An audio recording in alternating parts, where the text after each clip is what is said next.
Iranian തുറമുഖങ്ങളിൽ US സൈനിക ഉപരോധം ആരംഭിച്ചതായി US പ്രസിഡന്റ് ഡൊണാൾഡ് ട്രംപ് പ്രഖ്യാപിച്ചു.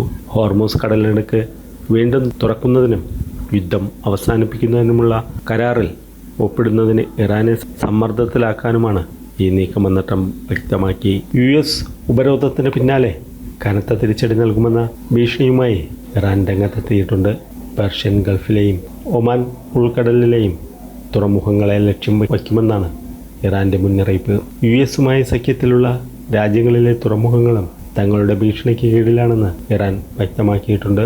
നിലവിലുള്ള വെടിനിർത്തൽ കരാർ ഏത് നിമിഷവും തകരാമെന്നും മേഖലയിൽ പൂർണ്ണതോതിലുള്ള യുദ്ധം വീണ്ടും ആരംഭിച്ചേക്കാമെന്നുമുള്ള ആശങ്കകൾ ഇതോടെ ശക്തമായി. ഹോർമൂസ് കടലിടുക്കിലൂടെയുള്ള കപ്പൽ ഗതാഗതം പുനരാരംഭിക്കുന്നത് വരെ US ഊർജ്ജവില വർദ്ധിക്കുമെന്ന് US energy secretary Chris right മുന്നറിയിപ്പ് നൽകി. വരും ആഴ്ചകളിൽ ഗതാഗതം പുനഃസ്ഥാപിക്കപ്പെടുമെന്നാണ് പ്രതീക്ഷിക്കുന്നതെന്നും അദ്ദേഹം കൂട്ടിച്ചേർത്തു. ഈ സൈനിക നീക്കം ലോക സമ്പദ് വ്യവസ്ഥയിൽ വലിയ പ്രത്യാഘാതങ്ങൾ ഉണ്ടാക്കുമെന്ന് വിദഗ്ധർ അഭിപ്രായപ്പെട്ടു.